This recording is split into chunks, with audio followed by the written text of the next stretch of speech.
Hello, honorable members of the clan. I just realized that I forgot to put my microphone, and if the sound sounds bad, I just forgot. But anyways, guys, how are you doing? I hope you are having a great Saturday afternoon. I know I'm getting a lot of messages about Longwe and the warrant of arrest because yesterday he failed to appear in court.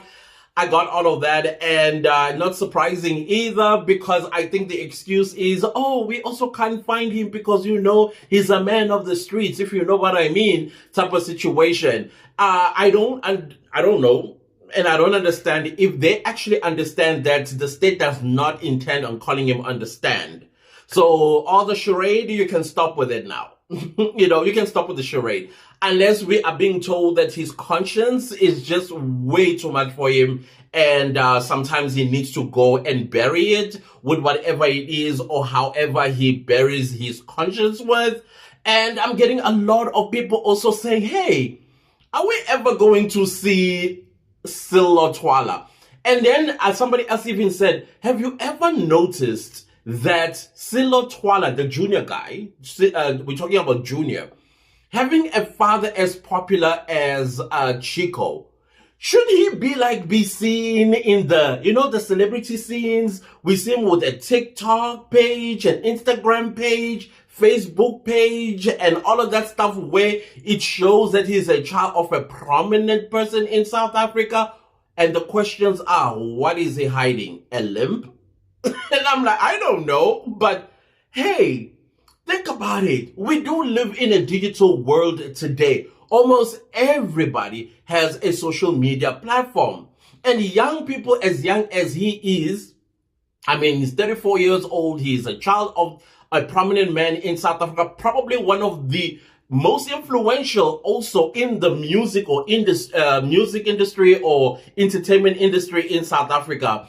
And most of these this sort of celebrities, we see their children out and about. Okay, fine. I accept that they do live a private life and they don't want to be disturbed anyway or anyhow. But now and again, we do see them reeling their heads just to say, I'm a child of, and I'm a child of. And they also have their own social media platforms where they are known for something. Either they are known for their entrepreneurial businesses, or they are known, for something.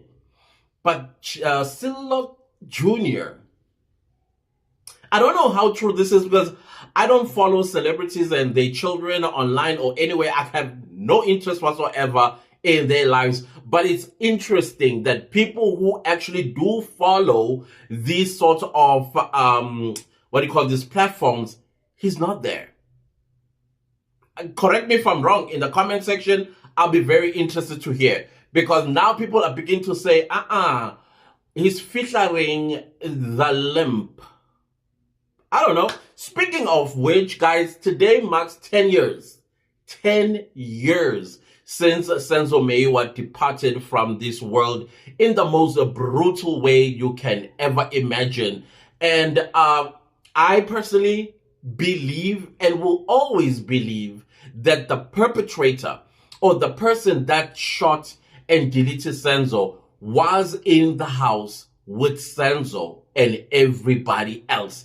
And anyone and everybody that says otherwise, that is coming from the eyewitnesses, something happened to them as well.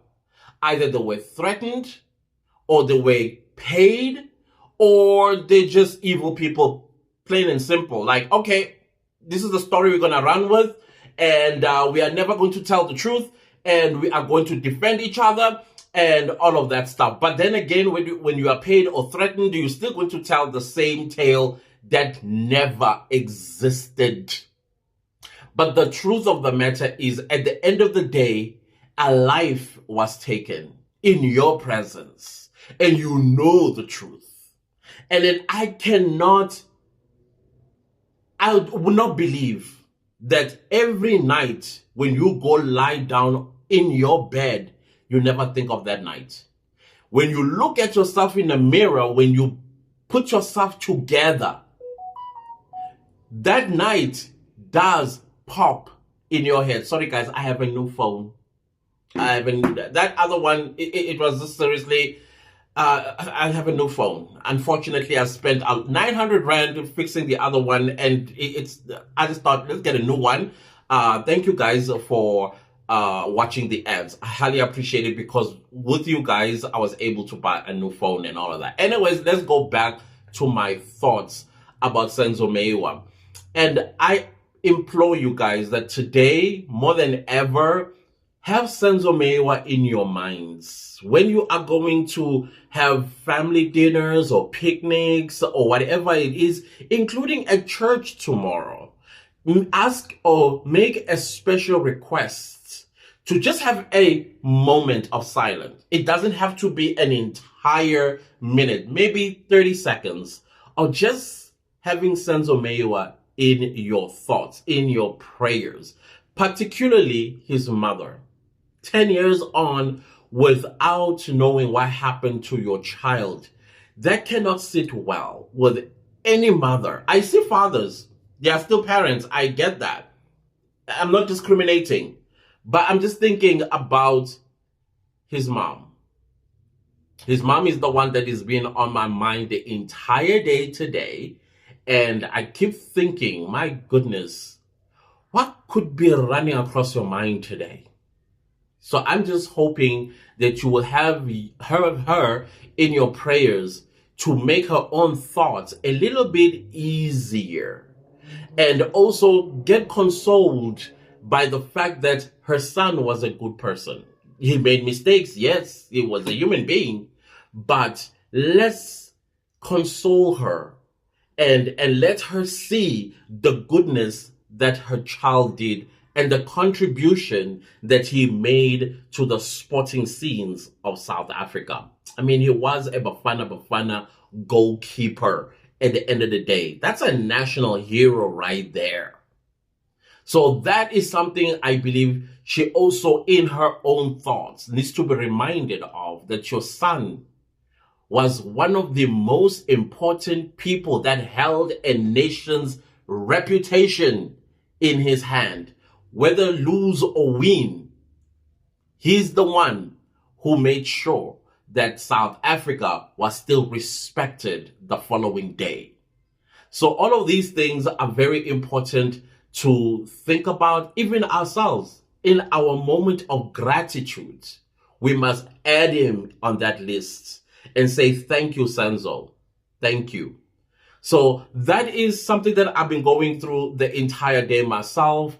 And I'm hoping, I really do hope, that in our lifetime, we actually get to see the person that did this to Senzo. For whatever reason, I still believe it was an accident. It was not intentional. It was not premeditated. It was not a hit. I strongly believe that. I believe there was a scuffle of some sort emanating from either somebody was angered because they couldn't find their girlfriend. Now, with the recent AVL, it doesn't look like Longwe was alone.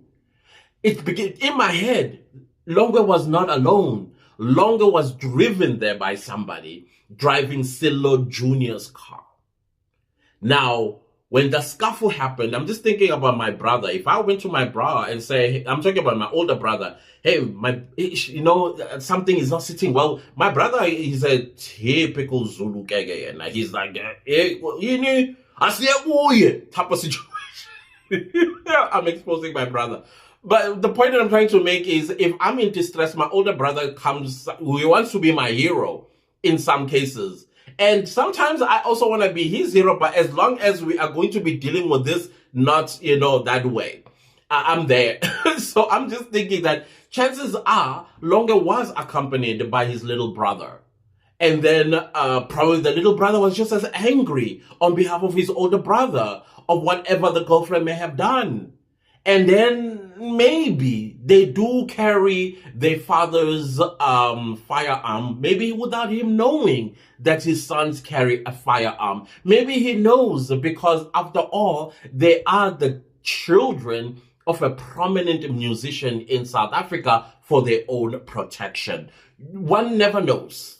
Okay, we can speculate, and our speculations cannot also be invalidated just because maybe they sound far-fetched or ridiculous, as some people might even say. Fine, I accept your opinion, but accept my own as well when I am saying that there's a chance that they were carrying their father's firearm for protection. And fortunately, in a heat of a moment, one of them may have pulled out a gun. Maybe Longo was being overpowered by Senzo, and then the little brother felt like, I need to protect my big bro, and fired a shot, which of course, I don't know how a 38 works. Sometimes maybe the bullet, when you press the trigger, they consecutively come out of the what do you call this, the chamber, and then we hear 3 shots. One of the shots apparently hit Zandile on the leg. The other shot allegedly shot in the court records. It says a Longwe Twala. Now that we heard in the AVL that this particular vehicle was belonging to Sila Twala, and we're all speculating that it's Junior, and then we're also looking at the movement of that vehicle. The highest speed limit of that AVL is 24 kilometers per hour. That's very slow. That is even slower than a speed of a residential street or avenue, especially when you are traveling on the freeway between Vosloorus and Glen Vista. Those freeways are quite wide open. Why still travel at 24 kilometers per hour? What was happening with the pressure on the accelerator? Those are the questions that we are busy piecing together in our own minds, because we are rubbing our 2 IQs together and like, something not right. Because I'm just thinking, when you press on an accelerator, you do need some pressure to put on that thing. So maybe the foot was not doing what it's supposed to do. Why? That's the question. So those are the things that we are busy trying to piece together to come up to the truth as close as possible. The eyewitnesses may lie, which they are, in my opinion. And I'm talking about the ones that were in the house. And the fact that the state has no intentions of calling one of the key witnesses, being Kelly Khumalo, speaks a lot of volume. What is the state hiding? And not only Kelly Khumalo is not going to be called, but the rest of the eyewitnesses, including the person that violated the crime scene, they're not going to get called. And the question is, what is the state hiding there?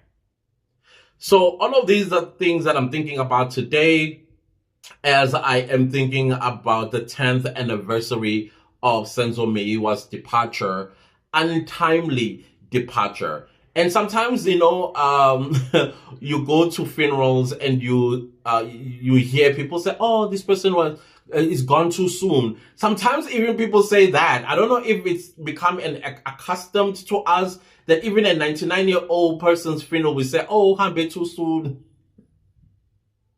But seriously, with Senzo Meyiwa, it was way too soon of his departure. I think he was in his mid-20s at this point when he was taken away from us. And please have him in your prayers. Especially make a request, just a moment of silence for Senzo Meyiwa at church tomorrow. And most of the time, have his mother in your prayers and thoughts, because I cannot imagine 10 years later, you are still seeking justice. It's ridiculous. We've gone past justice delayed, justice denied principle at this point. Way past it.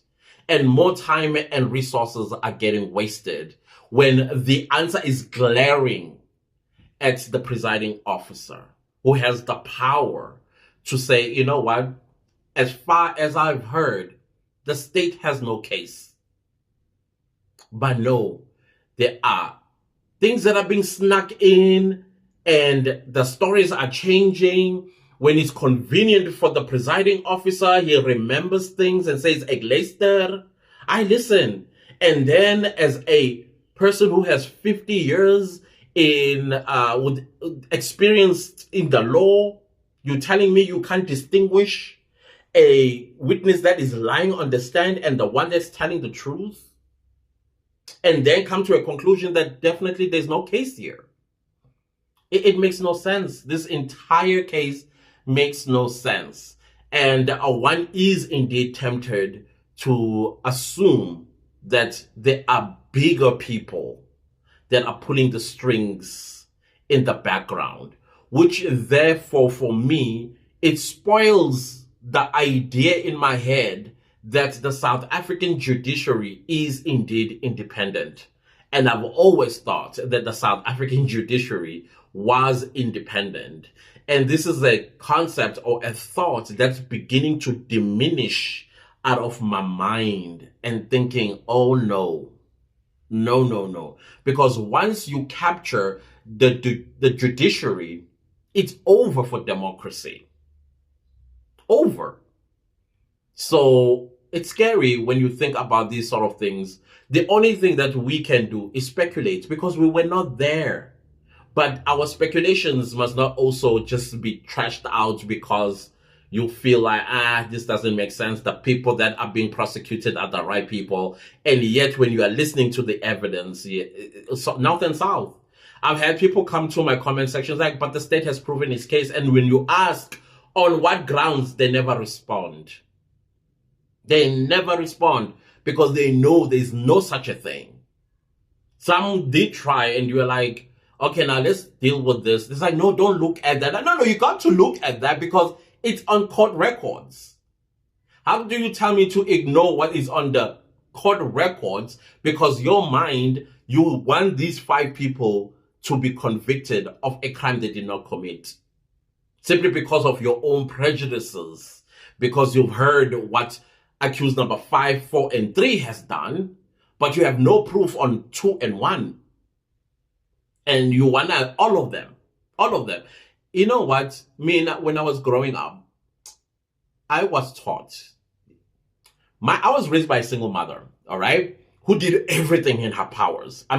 Sometimes I ask myself as I'm sitting like, what did you do to get me here today? A lot of, a woman, that is why I want a woman to be president of this country, because I feel like stuff will change. But anyways, let's just put that thought aside. I was taught to be careful about humans, what I say to humans, how I treat humans, because my mom gave me an example with the wheel. And she said it in Zulu, Isondo liya jika jika. Today it's them. Tomorrow it's going to be you. Hopefully, when it's your turn, you will look at your situation like you did the other person, that you were like, oh, waze wamubi, uzalinga nembi. Now let's talk about your child. Being told by other people, nah, bafuthi, their turn is coming because isondo liya jika jika. Or maybe you get involved in a horrible accident, or maybe you get your face that gets eaten by a bacteria that no doctor can cure. Your skeletals are beginning to show because the bacteria is just eating and eating. Are you going to look pretty? While when you teased a person that was born that way, have no control over their looks. I know I'm just giving, this example I'm giving you is very broad with other things as well. How you treat people and what you say about people, you must always have it in the back of your head that isondo liya jika jika. You want innocent people convicted of a crime they did not commit. Hopefully one day when the same fate happens to you, you must take the punishment from Mother Nature and say, I wanted innocent people convicted for a crime they did not commit. Now it's my turn. Ungakhali. Celebrate, because you brought that to yourself. Ngoba isondo liyajika-jika, doesn't stay the same. Today you are laughing at somebody, tomorrow it's you. But if you see beauty in everything about a human being, irrespective of what the standard of beauty is out there. And I'll tell you a story, how some people used to tease me about my teeth. They tease me about my teeth. Today, those people don't have teeth. Some have artificial teeth. You know what took their teeth off? Smoking and alcohol, fights, accidents, and all of those things. And I still have my teeth intact, as they are, and I'm proud of them. Some people say, why don't you fix your teeth? I will not. If I do, it will be because of a reason. But I'm fine the way I am. I'm telling you, people that used to tease me don't have teeth today. Some of them, they're as young as I am, but they're in their 60s and 50s. Why? Because once you lose your teeth, you are shwaban. So that's the point that I'm trying to make about the 5 accused. So if you are that person, you're the one who is bringing that curse upon yourself. That's what I'm saying in Zulu. You are bringing that curse upon yourself. So I'm not saying don't have a say and an opinion. If your opinion is strong and you are adamant about that and sure that these are the 5 people, okay.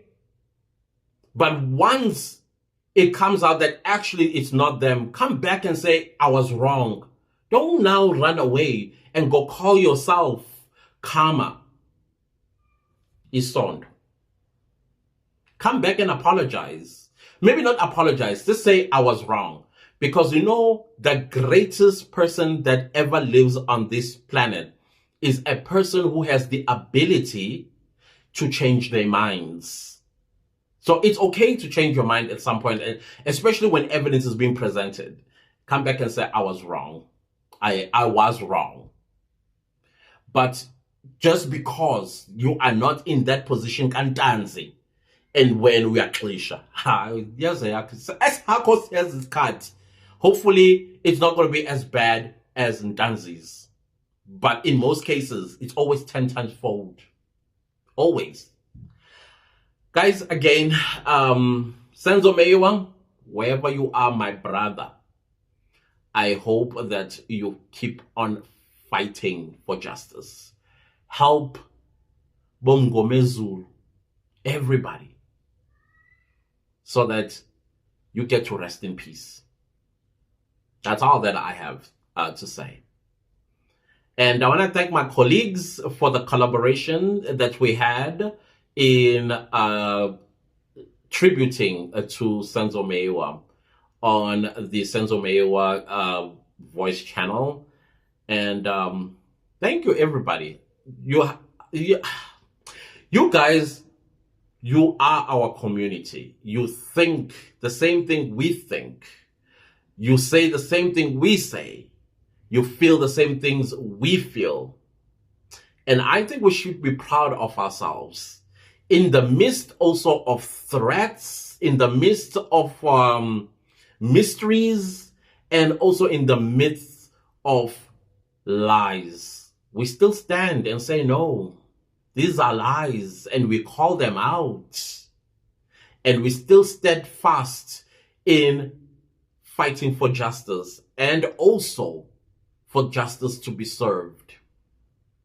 So I'm very grateful for you guys, honestly speaking. I think without our communities, because the YouTubers that I do this with, we are family.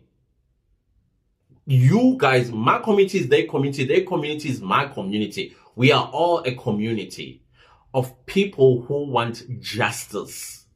Because we also don't want this to happen to us. Justice must know that if something like this had to happen to one of us, those that want to lie and shift things and polls They must know that out there's a large community of people like-minded that fights for justice. That's you. And I am so happy to be a part of your lives. You guys are incredible. Honestly speaking, you are our strength. You are our inspiration. You are our encouragement. And most definitely also our protectors. Thank you for that, guys. Thank you so very much. So Senzo, rest in peace. It's 10 years now. Let's wrap this up. I'll see you guys in my next video. Please do not leave the video without liking, sharing, commenting, and subscribing. I apologize again for the sound because I forgot to put my microphone. You see, here it is.